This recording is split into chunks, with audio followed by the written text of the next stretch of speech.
People are so kind and so true, and no matter where I roam, I am always going home. Donegal, I'm coming home to you.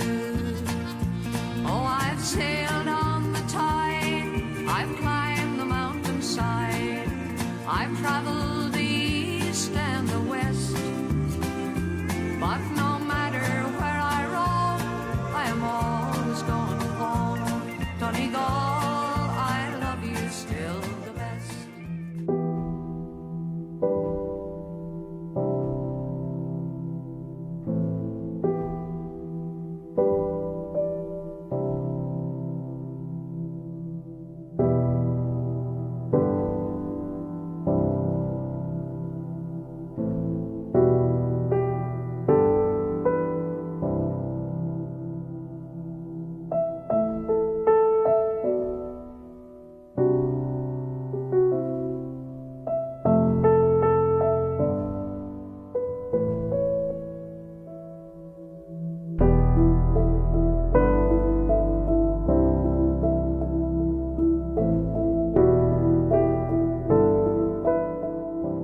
I've lost my best friend. I had to go through all the major stages in my life on my own. Like when I made my communion, Mary should have been there. When I got married, Mary should have been there by my side, being the bridesmaid. Even when I had my kids, Mary should be there. But I've had to go through it all on my own. I saw Mary Boyle. I knew she was a human being. I'd say within the hour, Mary was gone. Within the hour. No way anybody would have come in here without us knowing. There was no stranger in here. I believed that Mary had a secret, and because Mary was feisty, Mary would have told. So I believed that Mary had to be killed to stop her from telling. I found that there was a very, very, very defiant, icy air about. I knew in my heart and soul that I was speaking to the man that was responsible for the missing child. No way could a child get lost. No way. As a result of that phone call, that certain people weren't allowed to be interviewed, and that it was all hands off them, and we had to look somewhere else, as the man says. Of course it's been covered up. And the main suspect has been guarded by the justice system and higher up. It's as simple as this. The Mary Boyle case isn't just any case. It's Ireland's longest missing child. The Mary Boyle case is a legacy in many ways. A legacy doesn't just mean a part of history. It means a part of history that has current day meaning. The Mary Boyle case is very much in the minds of everybody in the local area and in the wider Irish public, and in particular to our client. There was one occasion where they landed on my doorstep without any notice, and I felt intimidated that day. I knew that I was being framed. I would say that there's a small cohort of people out there known to Mary who have vital information. The facts of this case, or the only way to describe them, will be simply stomach churning. Nobody cares about our longest missing person, who is that child, Mary Boyle. None of them care. They don't care about justice. And I'm so sad to say that. For almost 40 years, Ireland has been haunted by the disappearance of a little girl who vanished on her grandparents' farm here in Cashellard, County Donegal. Mary Boyle was just 6 years old when she disappeared without trace after going for a walk across fields with her uncle Jerry Gallagher. She is Ireland's youngest and longest missing person. And yet she has almost been written out of Irish history. Mary Boyle is Ireland's Madeleine McCann. The case of the British 3-year-old who went missing in Portugal in 2007 has rarely left the headlines, but the story of Mary Boyle has been shrouded in secrecy. On St Patrick's Day in 1977, Mary Boyle and her family set off on the 2-hour journey to her grandparents' remote farm, 5 miles outside Ballyshannon in County Donegal. Early that morning, the family left their home on the west coast near Kincasla and travelled east for the rural townland of Cashilard, where the parents and brother of Mary's mother, Anne Boyle, lived. Mary and her twin sister Anne, along with their brother Patrick and parents Anne and Charlie Boyle, were going to the anniversary mass of a deceased relative in the parish where Anne Boyle grew up. The following day was a Friday and the family had just finished lunch when Mary vanished within feet of the cottage. She was never seen again. Her uncle Jerry Gallagher said she had followed him across nearby fields when he was returning a ladder to a neighbour. He is the last person known to have seen her alive. And she quit speaking and looked round and she was heading back in the other direction. Through the years, her mother, Anne Boyle, and some officers have promoted the theory that Mary was abducted by a stranger. But this is disputed by Mary's identical twin, Anne Doherty, and some of the retired police officers who were the first on the scene. It is their belief that Mary was murdered by somebody who knew her. In the days after Mary's disappearance, they began to focus on a person of interest who was showing signs of anxiety and distress. But there was a sudden and shocking intervention in the investigation.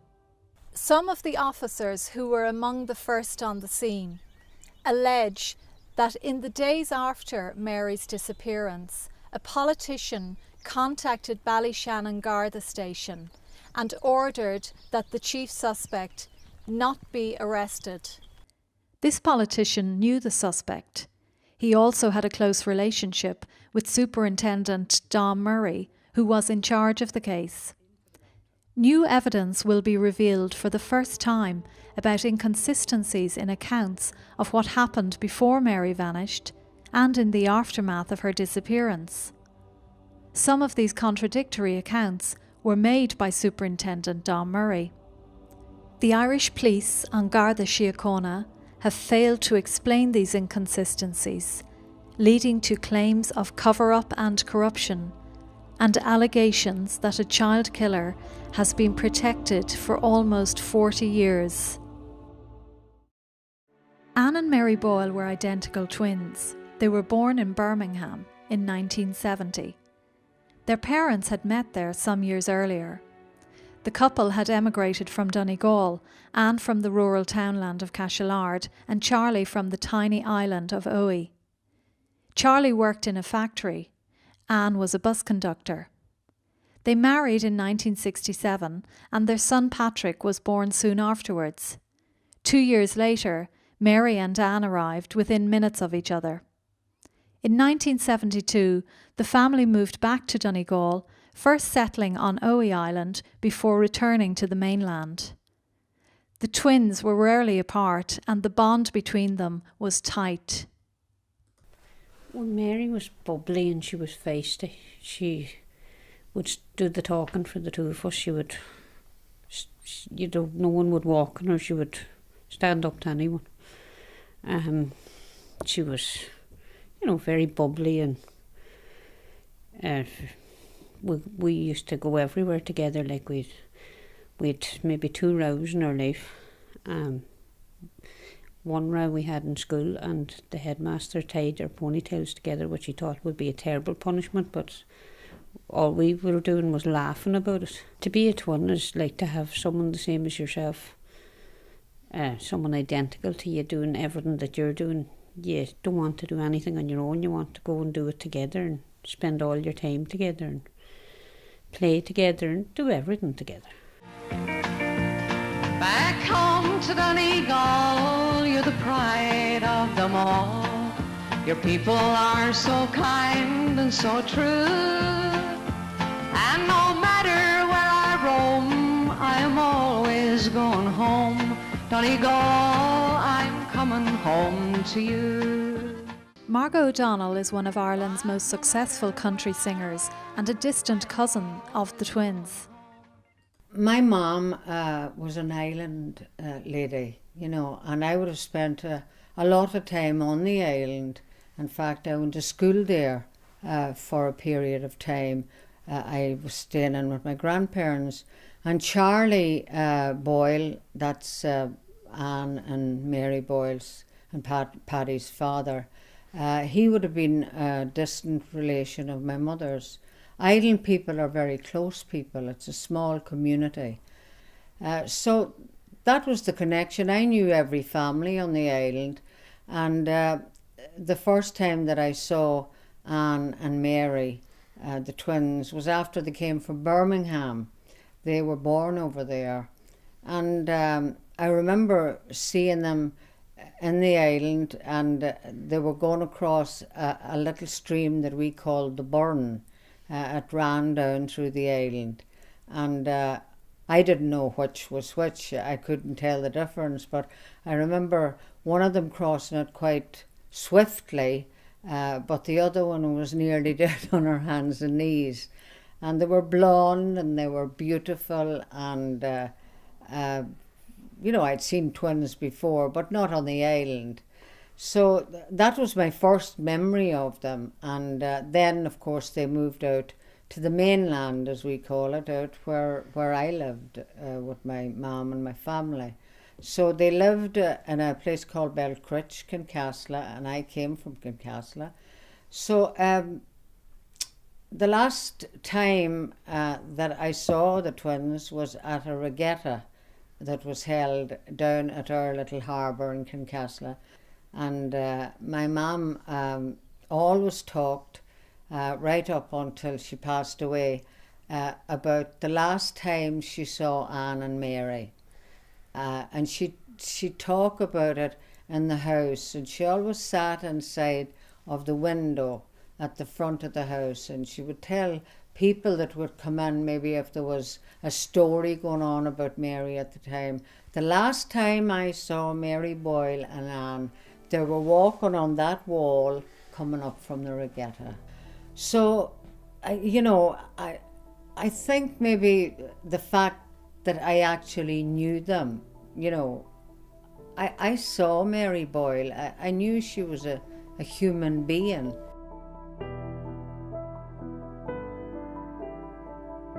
The day before she went missing, Mary travelled with her family to the home of her grandparents, the Gallaghers. They rarely went to visit, but a mass was being held for the anniversary of an uncle who was killed in a tractor accident some years earlier.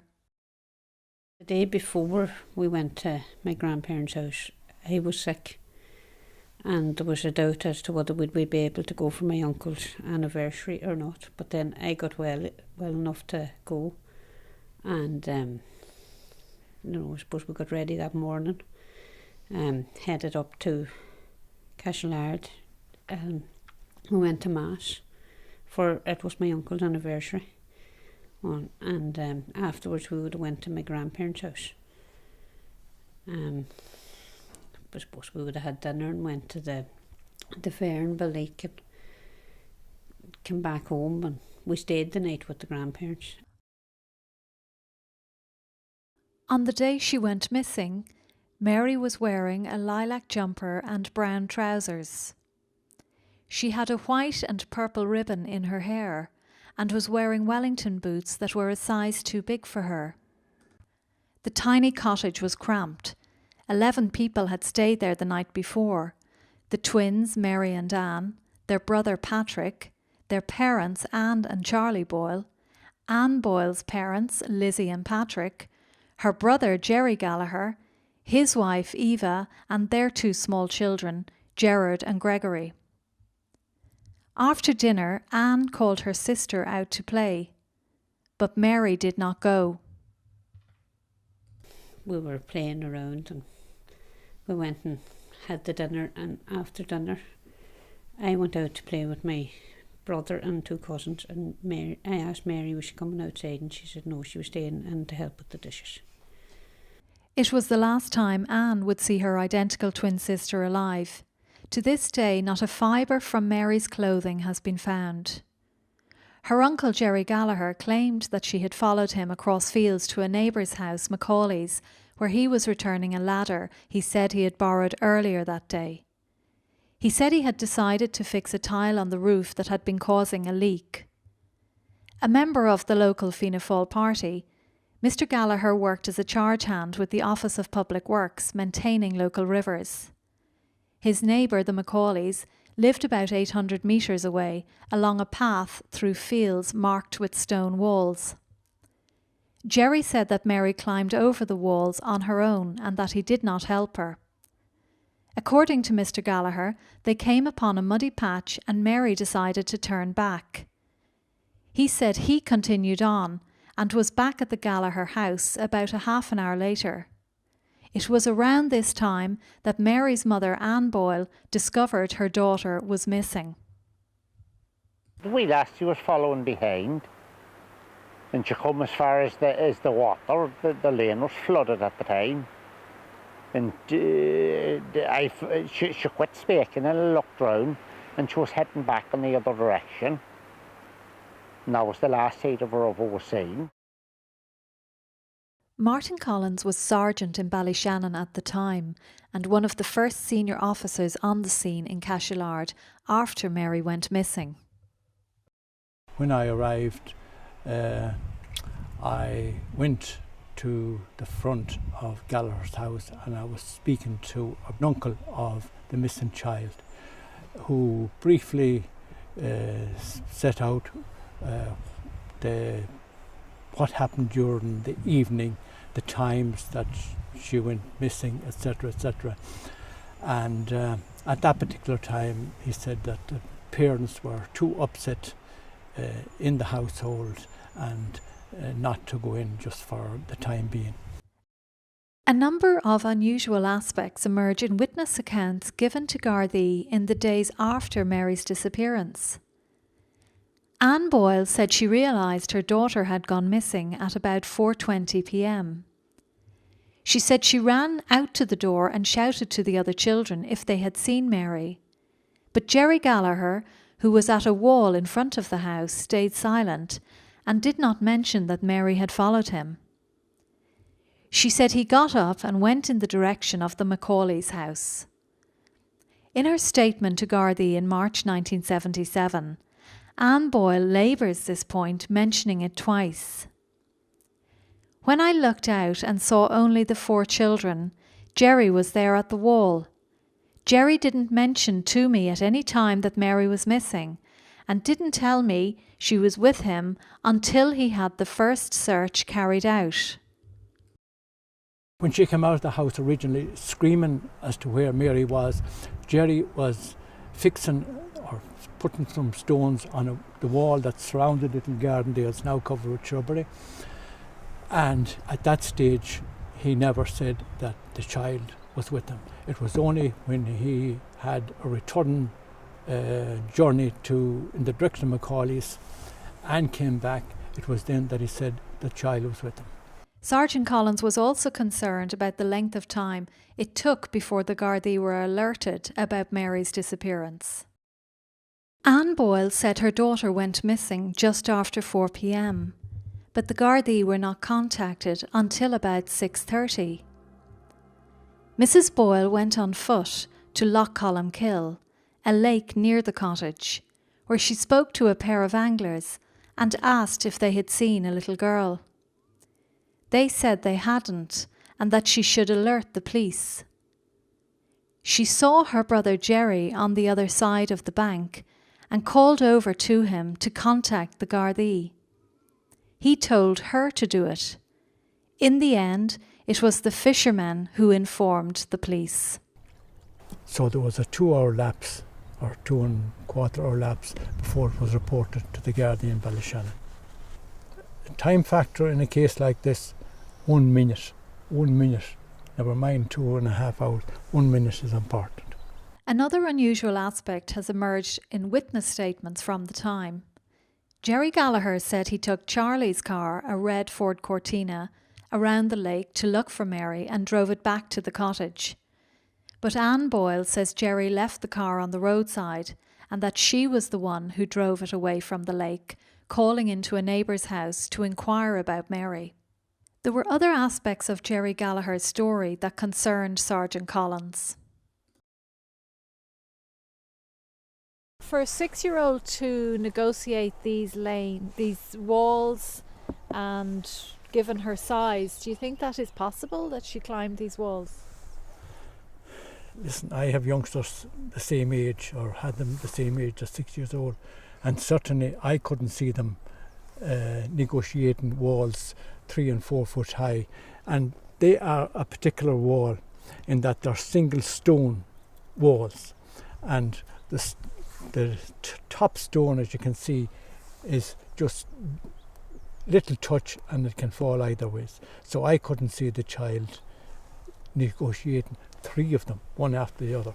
And Jerry emphasised that at no stage that he would have helped her over the walls. But no. When news of Mary's disappearance came through, Margot O'Donnell was performing in London. I was in England for Patrick's Day, touring with my band, and I remember a fella from Ballyshannon coming in and telling me that there was a little girl missing in Cashellard. So anyway, we got talking, and I made a phone call home, and I found out that it was Mary Boyle, and I was upset. You know, I said, I remember his name was Paddy, and I said, Paddy, God, I hope they find her. You know, I'm kind of far out related to her father. So I came home the next day and I went to Donegal, and my mother was really, really upset about it, and she was talking about Charlie, and you know, that she would love to go and see him and to see how he was. Island folk were like that. So I said, well, you know, if you want to go tomorrow, I'll drive up. So it was a couple of days after Mary went missing. There was a lot of people about, a lot of cars, because people were heading in the direction of the Gallagher homestead. I had never been there before, so I didn't have a clue where it was. And we went out searching with all the other searchers. I went in the direction of where people said Mary was last seen. It all seemed a bit eerie. There was no 2 stories, you know, the same. Through the years, the police authorities, certain crime reporters and Ireland's state broadcaster RTE have promoted the theory that Mary was abducted by a stranger. A number of names have been put into the frame, including the sex offender Robert Black and a Sligo man, Brian McMahon, who was arrested in relation to the kidnapping in 2014, but released without charge. At one stage, even members of the travelling community were blamed for Mary's disappearance. During the last 40 years, Anne Boyle too has put forward many different theories as to what happened to her daughter. Well, first we thought that she just went astray in the mountain, got lost on her way back home. But now we're under the impression that maybe somebody did pick her up. In an interview for RTE in the year 2000, she and her brother Michael suggested that the 6-year-old had left the family of her own accord and gone walking to the town of Balleek in Fermanagh, which was 7 kilometres away across the border in Northern Ireland. They claimed that she had seen toys there that she had liked the previous day. She was out in Balleek the day before on Patrick's Day, and there was a market in Balleek that day, and she's seen things that she wanted. Didn't you see some toy or something? Yeah. No, it's possible. What do you think, Anne? It's quite possible. It's quite possible that she did. But personally, my God, with the search that it got. Personally, myself, I always thought Mary made her way to that road. But some senior former officers say there has never been any evidence to support claims that Mary left of her own volition or was taken by a stranger. Detective Sergeant Aidan Murray was in charge of the Garda Special Branch in the area. Mary Boyle's disappearance occurred in an era of high security in Donegal, due to the conflict in Northern Ireland, which was raging at the time. We have three northern counties, Derry, Tyrone and Fermanagh, and there was an awful lot of active IRA units operating from Buncrana right down to Bundoran. My area was very active now at that time. Well, at that particular time, border security was extremely heavy along the border. We had permanent checkpoints on all traversable cross-border routes. It couldn't be any more heavily policed. During our investigations, vehicles were seen travelling on that road, that by road leading to, which takes you to Belleek or takes you to the Ballantrae. And I know it's only a minor road. At that particular time, there weren't too many cars in this area. As you can see, there are very few houses in this area. The nearest house is Macaulay's, which is a quarter of a mile away. The next nearest place is the old school down there, which is a mile away. You know, there are no houses. So the vehicles that were seen on that road at that particular, covering that particular period, they were checked out and eliminated from our inquiries. There was a minibus of people came from down the Rosses, that's where we came from, the area, and they went up to search. And I remember we were in the village of Kincasla waiting for the bus to come back, and we asked any news when they returned, and we had like soup and sandwiches for them because they'd been away all day. And some of them said, "Oh, we're not going up there anymore. It's easy seeing what happened." They all know what happened, that wee girl. In the days after Mary Boyle's disappearance, Sergeant Martin Collins was leaving the Garda station here in Ballyshannon when he was approached by a man who knew Mary Boyle. A person who would have been known to Mary made it his business to contact me at Ballyshannon Garda station. This would be maybe a week after Mary going missing. And he requested to meet me. But at the particular time, I was engaged in meeting my colleagues from Bundoran. From Ballyshannon to Bundoran is only 4 miles. So I told this person that I was meeting my colleagues from Bundoran. I'd be only a few minutes and to remain at the station until I came back. In the meantime, I went to Bundoran, and halfway to Bundoran, which only took about 3 minutes, this person drove his own car behind our patrol car and pulled in behind us at Finner, which is only halfway between Ballyshannon and Bundoran. I got out of, when I finished with the Bundoran lads, I got out of the patrol car and sat into his motor car. And when I did, he began to cry and sobbing and told me that what a terrible thing had happened, that he knew those little girls, the twins, and that he was very fond of them, loved them, and that he had children of the same age, and how he felt about Mary's disappearance. So in the course of the conversation, I put 3 scenarios to him. One was that she's still missing out there. Second was that she was kidnapped. And the third one, bluntly, murder. And I says, which of those 3 scenarios would you think were responsible for Mary's disappearance? And he said, the last one. So I said, you mean murder? And he said, yes. The person who made these allegations to Sergeant Collins was a relation of the suspect. In the days after Mary's disappearance, Detective Sergeant Aidan Murray spoke to this suspect. Inspector Daly, who recently was deceased, and myself interviewed that man. We interviewed him. At one stage I was interviewing him, and I told him, I said, just tell us where the child is. At that stage then he started crying and roaring and accusing me that I was accusing him of the murder of the child. I got a little nudge from the inspector at the time under the table to ease off a wee bit. So I was reluctant a wee bit, but I did ease off because it was more or less an instruction. And I went out and got him a glass of water and the instructions of the inspector. When I came back then, the particular man had gone back to himself again. I felt that my own heart, that he had a guilty look. I could see it in his eyes, and it was just that wee extra wee push, and he would admit it. When you do interview a person, especially a very strong suspect, you can, after a number of years, you can see things in their eyes if they're really telling you the truth, or they look away from you. And I knew from previous experience that if you have a man at a certain level, you don't pull back, you just push that a wee bit extra. And I felt that I had him. It was a defence, that he was defending himself, that what he'd done was wrong.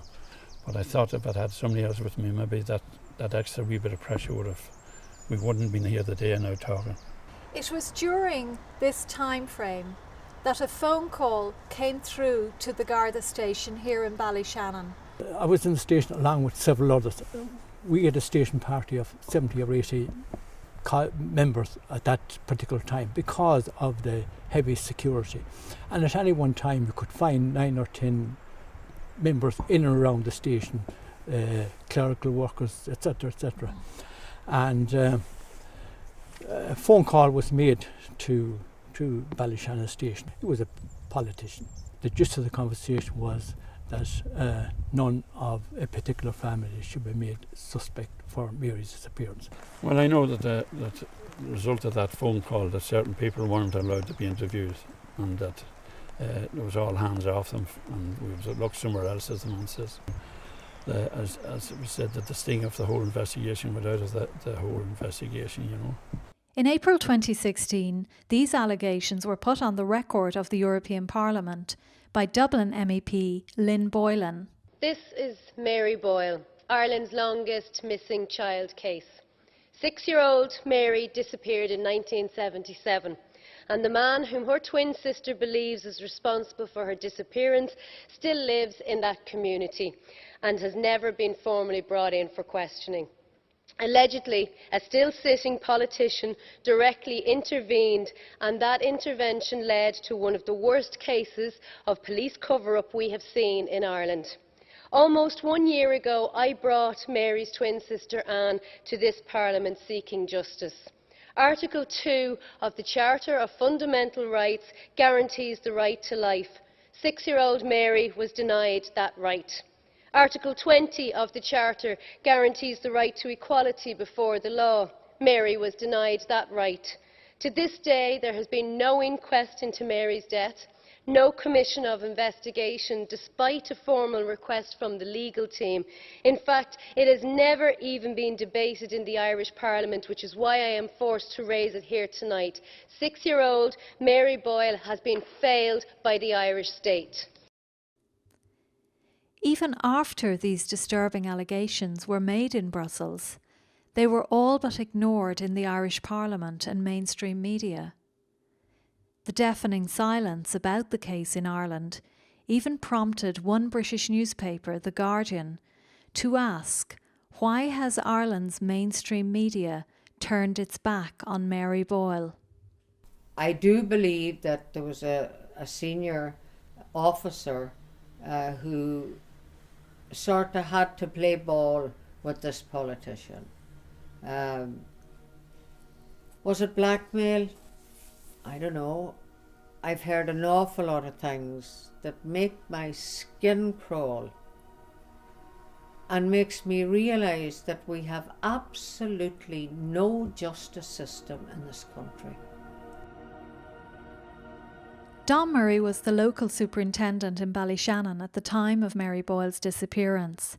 He died in 2014. Through the years, he gave a number of conflicting accounts about the Mary Boyle case.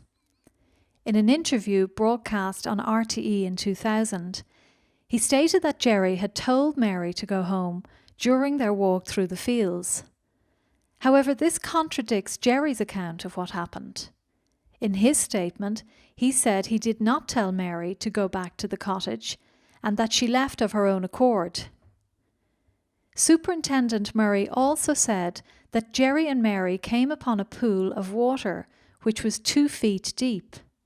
In fact, this pool was no more than 6 inches in depth. He wanted her to go home because it was a cold, miserable evening, and she stopped for a while and he went on, but then he looked again and she was still following him. And as he came in then up to a lane which leads from Macaulay's, he turned into the lane and went down through. And he came to a lock of water which was about 2 foot in depth. And he walked easily through it in his Wellingtons with the ladder. And when he got to the other side, he looked back and he saw Mary. Anyway, but when he looked back, he saw Mary at the edge of the water on the other side. And he said to her, "Go on home. Didn't I tell you to go home?" or words to that effect. And Mary said, she says, "I can't get across." And he said, "You go on home." So he continued on. That was the last time he saw Mary. In 1985, an RTE documentary made allegations of wrongdoing against Superintendent Murray. It revealed that a 17-page letter of complaint had been written about him to Garda management by another officer now deceased. The officer described untouchables untouched by the law and alleged an Old Pals Act was operating in the Ballyshannon district. The complaint contained extraordinary allegations against some officers and voiced serious concerns felt by some rank-and-file Gardaí. It found frustration and anger among ordinary officers about how Garda headquarters handled complaints. It also outlined the close relationship Superintendent Murray had with some members of Fianna Fáil, and alleged that in 1979, Superintendent Murray had even attended a Fianna Fáil convention in Castlebar, County Mayo. Under Garda regulations, officers are prohibited from identifying themselves actively or publicly with political parties. In the early 1990s, about 15 years after Mary disappeared, Sergeant Martin Collins was approaching retirement. He was keen to speak to the suspect before he left the force for good. A psychic with an interest in the case had come to the area. She had gone to the Gallagher cottage in Cashellard, but had left in a state of distress. She asked to see the suspect in the local Garda station. Sergeant Collins used it as an opportunity to speak to him again. Took him into an office and told him that he wasn't arrested, that he was free to go at any time he wished, but I had liked to put certain questions to him, which I did. Again, over a short period of conversation, I told him that there were 3 scenarios that I wished to put to him. One of them was that the child is still missing out there, that she was kidnapped or taken away, and the third one was that she was murdered out there. And I told him that my belief was that this person had murdered Mary. I was expecting a verbal or physical reaction to my question. It didn't materialise. Again, began to rehash the whole thing about Mary's disappearance from the time she went missing, from the time she was last seen, and this person said nothing. Did he deny what happened? What you were putting to him? No. He didn't deny it? No. He didn't admit, nor he didn't deny. And could you interpret anything as an experienced police officer, that if you put it to a witness that they were involved in a crime and they do not deny it, can you read anything into that? Well, from my experience, I felt that I was almost at a point where I was going to get an admission. But unfortunately, it stalled. The conversation stalled. The suspect left here that afternoon and to this day has never been arrested. He was never arrested. He was probably invited into the station as a witness. But then, as I said, I went questioning him as a witness and more or less into the suspect nature too. But he was never arrested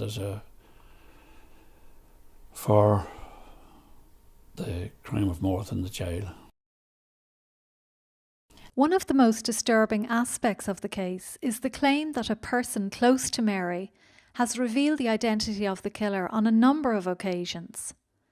The Gardaí have been aware of this for a long time, but the person who others believe is withholding vital information has never been arrested.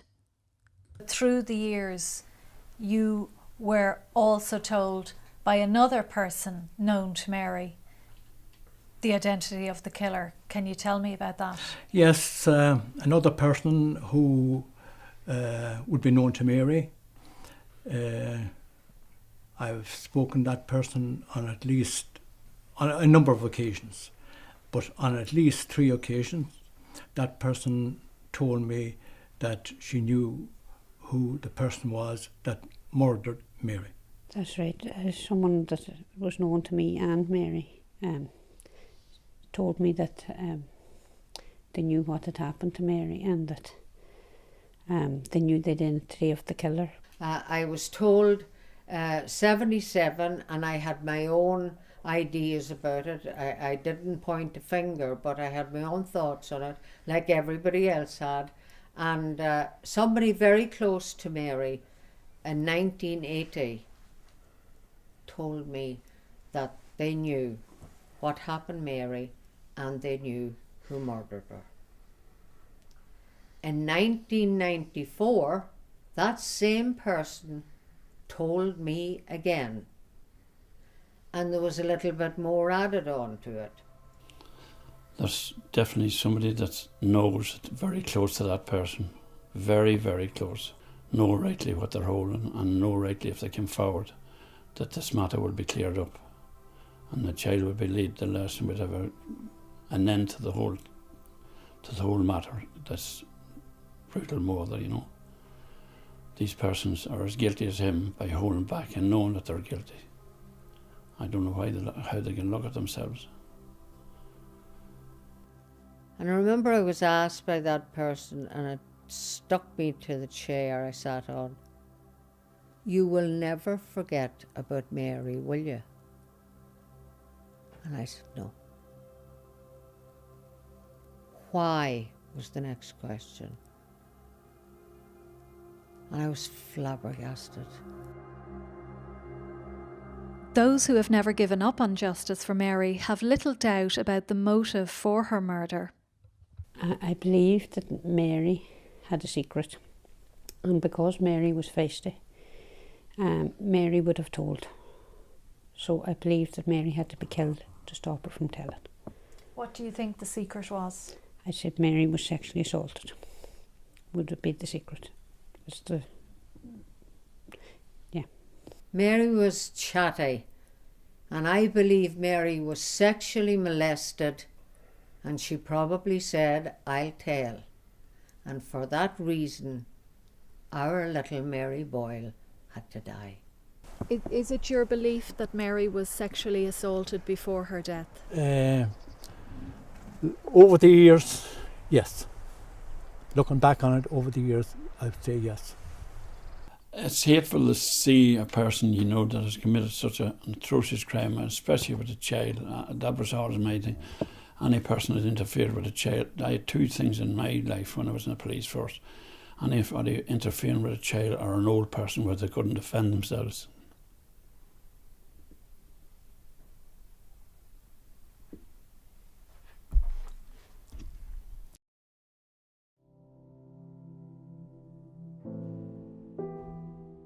For many years, the retired detectives have feared that the chief suspect remains a danger, but despite reporting their concerns to their authorities, he is still at large. Margot O'Donnell and Anne Doherty have also pleaded with the Gardaí to act. If it was a thing that this suspect did what I think he did to Mary, certainly he would be a danger to other persons. This is your belief that before he killed Mary, that he sexually assaulted her? That's my belief, yes. During the years, have you expressed those concerns to An Garda Síochána? Yes. My concern certainly was brought to the notice of my authorities, and I'm sure other members as well had the same concerns and brought it to the notice of authorities. When I was a young girl, I respected the colour and the uniform. But that's gone as far as the uniform is concerned for me. Because I was talking to deaf ears. They did nothing to help solve the Mary Boyle case. Margot O'Donnell has never given up hope that Mary Boyle's body will be found. Single-handedly, she has commissioned searches and devoted a huge amount of time and effort in her fight for justice for the little girl. In 2011, she decided to start yet another search and reached out to Anne Doherty again. I decided, yes, I'm going to give the Mary Boyle case another search. I had contacted Anne Doherty, who was never really included in any of the searches. You know, she was irrelevant. And I phoned her and I realised, you know, she really was in an awful place about her sister. And I said, do you want to come help me try to find Mary? And she said, of course I do. I says, how much do you want Mary found? And she says, I want it more than anything else in the world. And I says, can you be here? This was Monday. Can you be here on Wednesday in Cashellard? And she says, I can. Margot O'Donnell contacted Ballyshannon Station to ask them for ordnance survey maps of the Cashellard area to assist her with her search. And I asked the guards to get the maps. The liaison officer in Ballyshannon said to me, no problem, I'll get them. And I never heard from her, and I kept phoning and phoning and phoning. And one particular day, I remember I phoned, and this male voice answered the phone, and I said, could I speak to the person I wanted to speak to? And he said, she's not here, haven't seen her about today. I said, are you a guard? And he says, oh, I am, yeah. And I says, well, maybe you can help me. I asked for maps. I says, it's to do with the Mary Boyle case. And he says, the what? The Mary Boyle case. I says, that case is all over. He says, there's nothing here. That's too long ago. I says, are you for real? And he says, oh, that's far too long ago. He says, that case is overdone, what? In 2014, the case took another sinister twist when two officers arrived at the home of Anne Doherty without prior notice. There was one occasion where they landed on my doorstep without any notice, and I felt intimidated that day. The two guards landed. I live up an awfully in the middle of nowhere. Two guards landed and knocked on the door and just said they were in the area and asked could they speak, and I just felt intimidated that day. And where had they come from? From Donegal. Well, one had travelled from Donegal, I think maybe the other one Monaghan, actually. What did they tell you? Why did they come to you? They tried to put into my head that the chief suspect wasn't the chief suspect and to make another man the suspect. This person was Brian McMahon, a 63-year-old man from the neighbouring county of Sligo. When he was arrested in relation to the kidnapping of Mary Boyle in October 2014, those seeking justice and many who knew Mr McMahon were deeply disturbed. A popular man in his local community, whom many believed had been done an earlier injustice by the state, they were adamant he had nothing to do with it. 37 years after 6-year-old Mary Boyle went missing, Gardaí today made the first arrest in this long-running investigation. A 64-year-old man was taken from the Midlands prison at midday on a Section 42 warrant which allows Gardaí detain inmates. New lines of evidence have emerged which have led us to where we are here today, in that a man in his 60s was arrested this morning in relation to the kidnapping of Mary Boyle in Donegal in 1977. That person is currently detained here at Mullingar Garda Station and is currently being questioned in relation to that matter. Well, I knew instinctively that that something untoward was going on. Around the time Margot O'Donnell and Dan Doherty were becoming vocal again, Brian McMahon was arrested about the case. When Mary disappeared in 1977, he was a young soldier in Finner Army Camp outside Ballyshannon. Abandoned by his mother as a child, he had grown up in state institutions and in a foster home in Cashellard, where he was subjected to severe physical abuse. His foster mother had been deemed unsuitable to look after children. As an adult, he received compensation from the State Redress Board. In 2013, Brian McMahon was convicted of indecent assault after allegations were made against him of offences dating back to when he was a teenager. He says he is innocent of the charges. At the time of his arrest for the Mary Boyle case, he was serving a sentence in the Midlands prison in Portlaoise. They wanted to interview me in relation to the disappearance of Mary Boyle. They were waving the warrants over everybody else's head. I was in a state of shock. I wasn't able really to talk at all. I just turned around and I said to the officer, I said, the officer in charge, I said, "Not at all," I said, "officer." I says, "I never had anything to do with that child's disappearance." When Mary went missing, Brian McMahon was a soldier at Finner Army Camp outside Ballyshannon, about 12 kilometres from where she disappeared. He believes he was on the camp the day she vanished. He did not know Mary Boyle and had no car, but it was put to him that he walked to the Gallaghers' remote farm, managed to abduct the 6-year-old from her family and take her away on foot. They brought me to Mullingar Garda Station, and I was almost certain that I wasn't going to make it, that I was going to in the verge of a complete breakdown. They would place the siren on top of the car, and they were going at an enormous rate. I felt that was a little bit intimidating. They just suggested that I arrived on this particular road, and lo and behold, they said, there was your prize catch on the road. I thought it was a despicable statement to come out with, The following night, I was placed into a car, an unmarked police car, and I believe that was for the purpose of a member of the press to get a picture. They were determined to get a confession from me. They were, of course.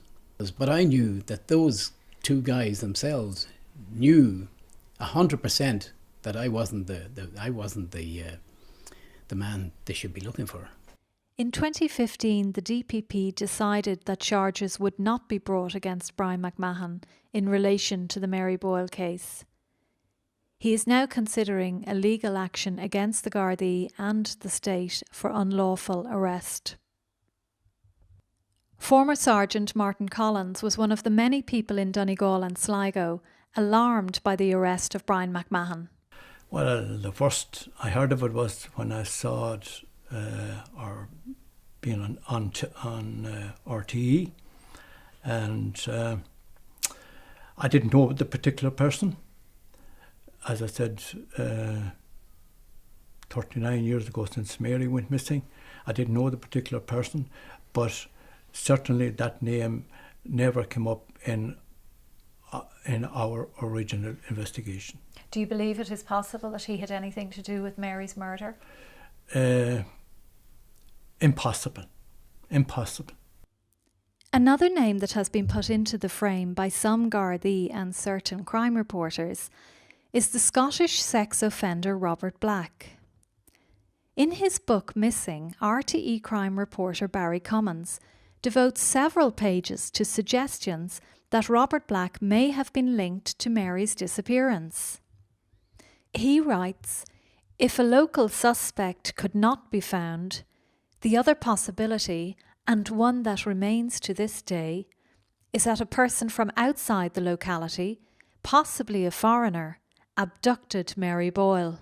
He says Robert Black was certainly a suspect in the case of Mary Boyle, and it is the informed opinion of the Gardaí and police in the north that Robert Black was in Ireland in early 1977 and was most probably in the north the day Mary Boyle disappeared 4 or 5 miles from the border. In 2008, a Belfast-based company called Sterling Productions was commissioned by RTE to make a programme about Mary Boyle. It was called Cracking Crime, and Barry Cummins was the key contributor. One of the key theories in the programme, again, was that Mary was abducted by a stranger. The programme was made with the assistance of An Garda Síochána. When Robert Black died in January 2016, Barry Cummins again linked him to the Mary Boyle case, but failed to mention all of the new key developments, including the fact that those closest to Mary Boyle and seeking justice for her believed that Black had nothing to do with her murder.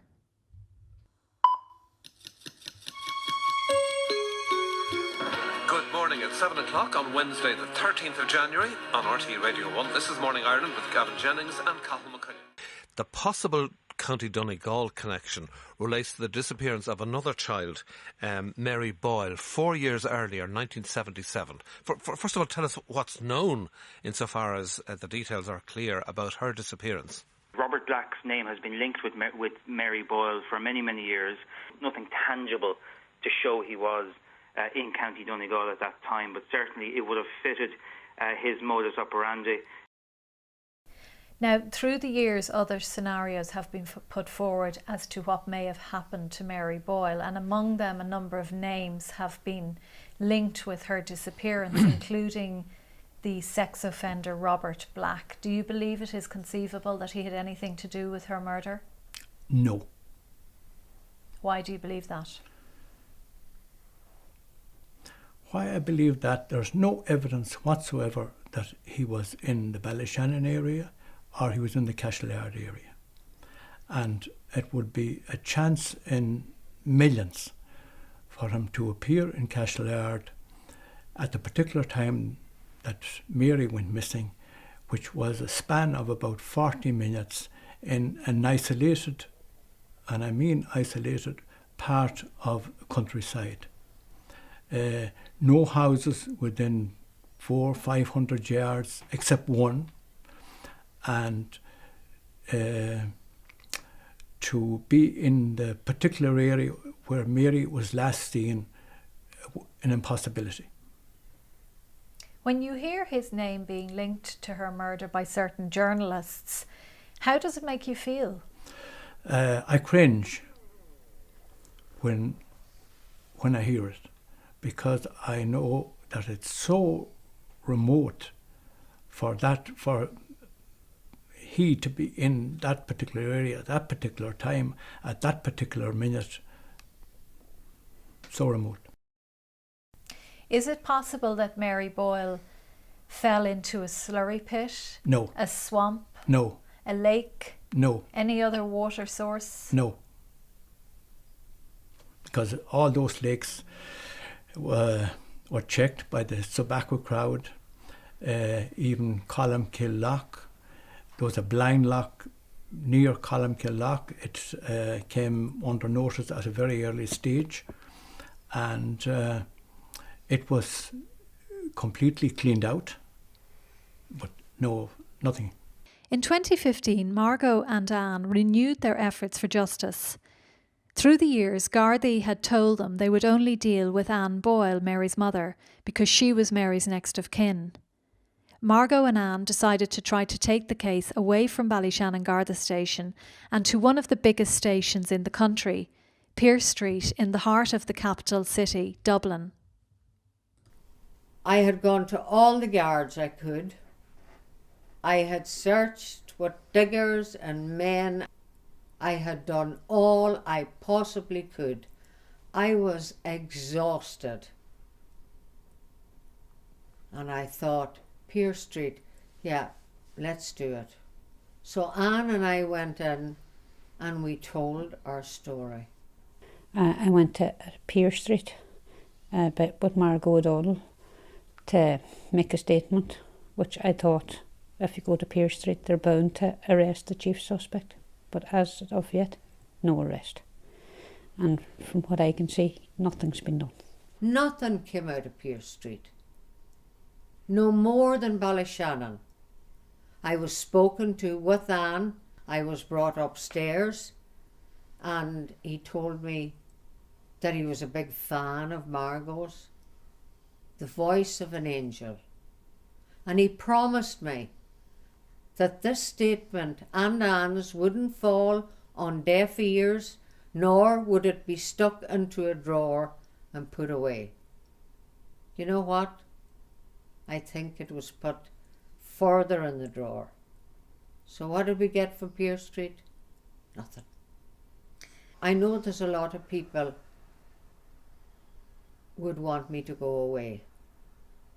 I haven't gone away, so I do feel in a dangerous position.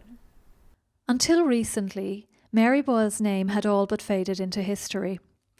The case of Ireland's youngest missing person was an inconvenient mystery that seemed destined to remain unresolved. In 2005, the twins' father, Charlie, died in a mysterious fishing accident. He had never recovered from the loss of his daughter.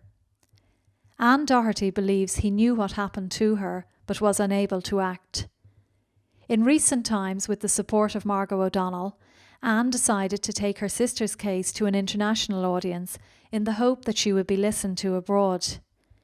She joined a group of bereaved Irish families on a visit to the Northern Ireland Parliament in Stormont to speak to politicians there about the case.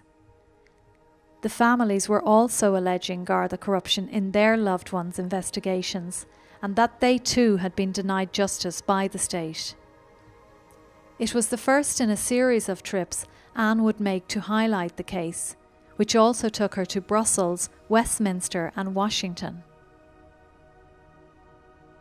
When Enda Kenny became Taoiseach in 2011, Margot O'Donnell, conscious of his strong Donegal connections, decided to contact him. Mr. Kenny's mother, Ethna, came from the town of Glencolmkill in South Donegal, and he maintained close ties to the area. Now, I knew Enda Kenny when I would work in Castlebar in the Traveller's Friend.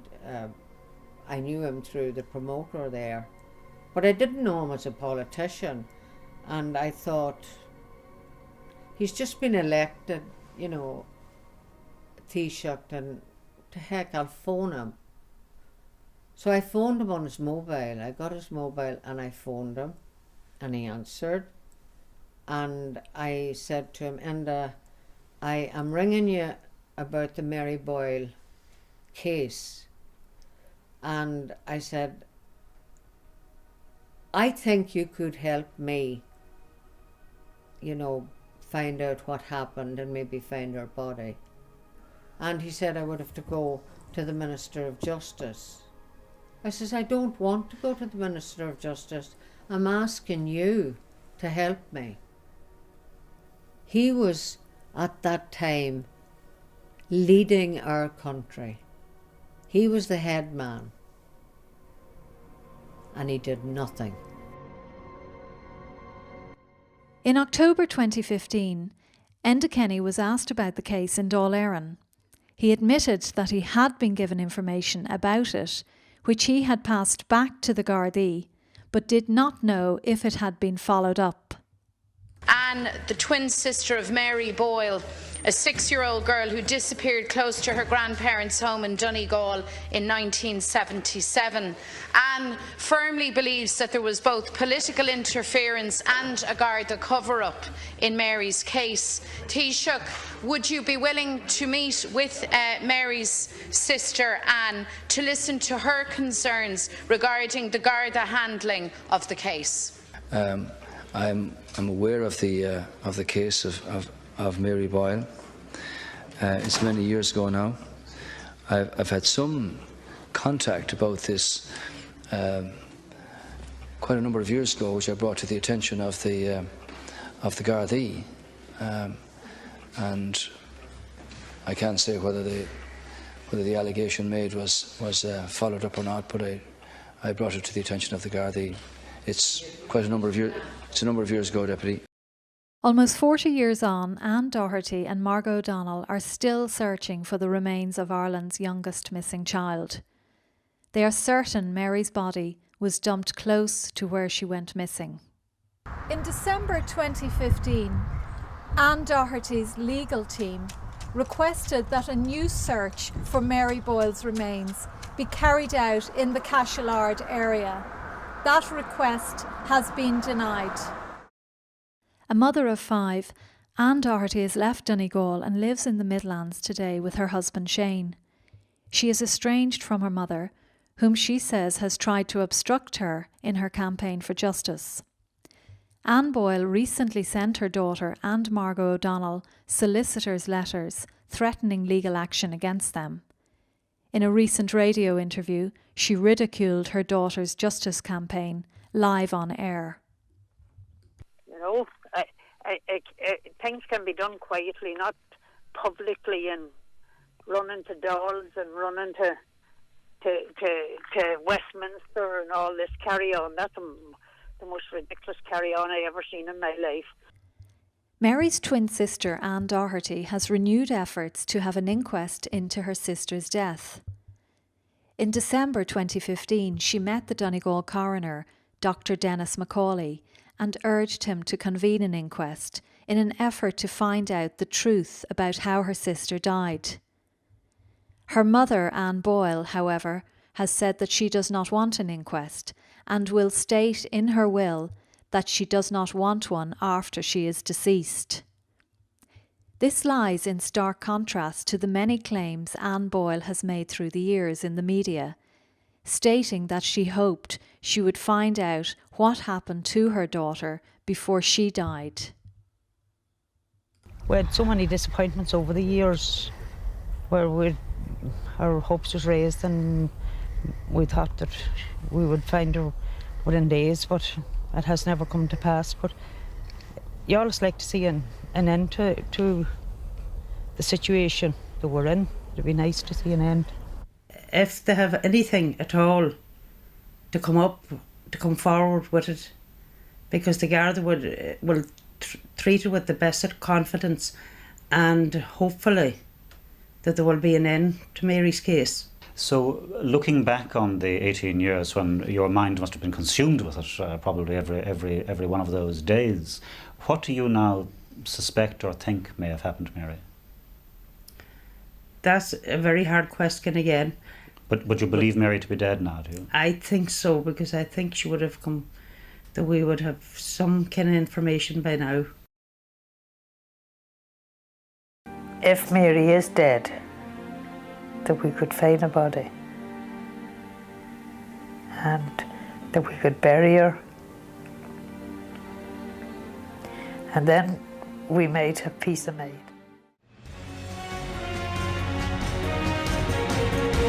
Pray every day that I will find out what happened to Mary. Anne Doherty believes that an inquest is the appropriate mechanism to find out what happened to Mary, but the coroner Dennis Macaulay has resisted attempts by her legal team to convene it. According to Anne's lawyer, Dara Mackin, Dr. Macaulay has now informed him that he is not in favour of an inquest because it will have an adverse effect on Anne Boyle's health. Anne Doherty feels she has been left with no choice but to sue the Irish police and government for failing to bring Mary's killer to justice. She is preparing a legal action to the European Court of Human Rights for breaching her right to justice for her sister. Article 2 of the European Convention on Human Rights is the right to life. It's not just the right to life, but it enshrines a detachable obligation, which is the right to an effective investigation in certain circumstances. Certain circumstances can arise in a number of different ways, one of which is whether or not there's been state involvement or state effectively failure to investigate, or more than that, whether or not it's been a suspicious death. The reality is, like as I've already outlined, Mary Boyle's disappearance and death clearly ticks all of them boxes, and Article 2 is clearly engaged in these circumstances. We've already made representations to the Minister of Justice and the Senior Coroner in respect of that obligation. We would say that obligation has never been discharged by any of the state bodies at this stage. We would say that the investigation to this point hasn't been effective. Given the threshold for an arrest is obviously that there is a reasonable suspicion, we would say that test has been passed. But in any event, we would say that the appropriate mechanism now for investigating this incident and the wider death and the circumstances of Mary Boyle's disappearance is that of an inquest, because an inquest can, unlike other mechanisms, we would say, discharge the obligation enshrined under Article 2 of the European Convention. We have evidence from in the shape of witness statements from both Sergeant Martin Collins and Aidan Murray, who were both involved in the original investigation and who give a clear account of how there was deliberate political intervention in the original investigation. That political intervention came in the shape and form of a phone call to prevent what we would say is the subsequent arrest and prosecution and possible admission of guilt from that individual. To this day, Gardaí have been unwilling and unable to explain all of the inconsistencies that have emerged about Mary Boyle's disappearance. A series of questions to An Garda Síochána about the case went unanswered. The retired officers who are so desperate to see justice done for Mary have not been interviewed by An Garda Síochána in recent times. You made the decision to call for Noreen O'Sullivan's resignation. That's right. I believe she should resign because she isn't taking the case the way that she's not treating the case properly. It's her duty, like, to get a killer off the streets and to safeguard different children. She's not doing that. Do you believe that the Gardaí have enough evidence to arrest the killer? Well, from the evidence that I give, I believe they have more than enough evidence to arrest the killer. And you also met Enda Kenny in November 2015. How did that go? Well, he said he would send a letter, or he'd get somebody to send a letter, but nothing has come of it. I thought he would maybe put a bit of pressure on the guards, but that doesn't seem to have happened. So do you feel you have been let down by the authorities? I feel totally let down by the authorities. And more importantly, as I said, I believe Mary's been let down by them. After countless attempts to try to get a meeting with the current leader of Fianna Fáil, Anne Doherty and Margot O'Donnell finally met Micheál Martin in April 2016. They told him of their concerns about a Garda cover-up and allegations that a Fianna Fáil politician had interfered in the case, and asked him to seek an independent inquiry. He said he could not intervene and would hand the matter to the Gardaí and the Garda Ombudsman, GSOC. More than a year ago, Anne Doherty asked Ireland's Justice Minister, Frances Fitzgerald, for a meeting, but she has declined.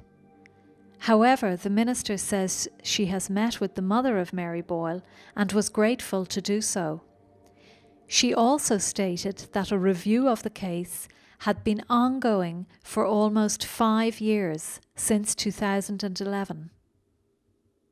I am advised by the Garda authorities that a comprehensive review into this case has in fact been ongoing since 2011 under the direction of the Assistant Commissioner for the Northern Region, and indeed I met with the mother of the missing child in this case at last year's National Missing Persons Day. I was grateful to have been able to speak with her on that occasion and also to hear her moving address to those present as to the lasting impact these events have had on her and on her family. Indeed, there's allegations that there may have been political interference as well, and to make sure that this person wasn't considered as a suspect, and that is the nature of the statements that they've made in the last couple of weeks. I would encourage people to give that information, and if they have, I have no doubt that what you have said will happen. Thanks, Minister. As I understand it, Minister, the Garda authorities are aware of these allegations. The Gallagher house in Cashellard lies derelict today. It is still owned by Jerry Gallagher, who lives several miles away in Ballantrae, but who visits it regularly. Initially, he gave us permission to film on the land where Mary disappeared, but he has subsequently withdrawn that permission. Jerry Gallagher and Mary Boyle's mother, Anne, were invited to take part in this programme, but they both refused. The twins' brother, Patrick Boyle, works out of the United States today. He was unavailable to participate. For the retired officers who spent their careers longing to find Mary Boyle's remains and to see justice done for her, they remain disillusioned that that day will ever come. It was their hope that they would see justice before they retired. Now they can only hope that they will see it before they die. There are a small number of people out there who would have been known to Mary Boyle, who are withholding vital information. They even think of interfering with a child. If he did it once, I would never let him know that he could do it again. There's a lot of people out there that know the truth, and it's time they spoke up. I am very, very annoyed that almost 40 years on, a little girl's bones lie up there in Cashellard, very close to the Gallagher homestead, where nothing could harm her. Nothing. It had to be a person. No UFO came down from the sky. Mary was murdered. I'm not stopping until the day I'm going 6 foot under. I'm not stop fighting for Mary. It's extremely important to our client that she has an opportunity to grieve properly for the loss of her sister, until, firstly, that her sister's remains are found, located. Secondly, until her sister is actually deemed deceased, and thirdly, until the individual who she believes is responsible is questioned. In respect of that, only then, when them three stages are completely fulfilled, can our client properly grieve. Sometimes I can't look at him. I just have to look away from him. But I do look at him, and everyone belonged to him.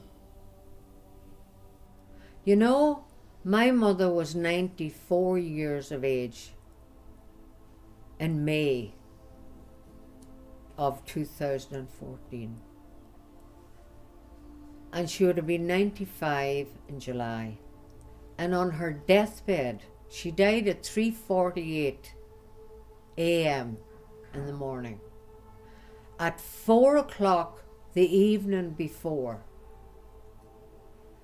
she woke up from a slumber, and I was sitting on a chair near the bed. And she looked down at me, and I said, "Are you all right, Ma?" And she said, "Margaret, you won't forget about wee Mary Boyle, will you?" I've got to know Anne Doherty down the years, and I know the way she feels. She was her twin sister, and I can associate with that because I'm a twin myself, and it would be great if, for her sake, to have it brought to a successful conclusion. This is obviously a case with significant public interest. It's in everybody's interest, obviously, that Ireland's longest missing child is found. When you look at obviously the facts, I don't think anybody within the Irish public would say that they would not wish Mary Boyle to be found. I would wish that this child remains would be found, and that the person involved would confess to this and relieve us all, and relieve himself and prepare himself for the next world. I would like to see him doing that, to give it a final closure and a final grave to Anne. That's all my wish would be before I part this world myself. Well, it's the very least that Mary deserves is justice. It's the very, very least. And like everyone else, she deserves a proper investigation. She deserves a decent burial. It's her human right, and it should be given to her. People don't do it for me. Let them do it for Anne Doherty. Give her back the other half of her, and I will die happy. Honour the little girl with the golden hair and the beautiful face. That's all I want.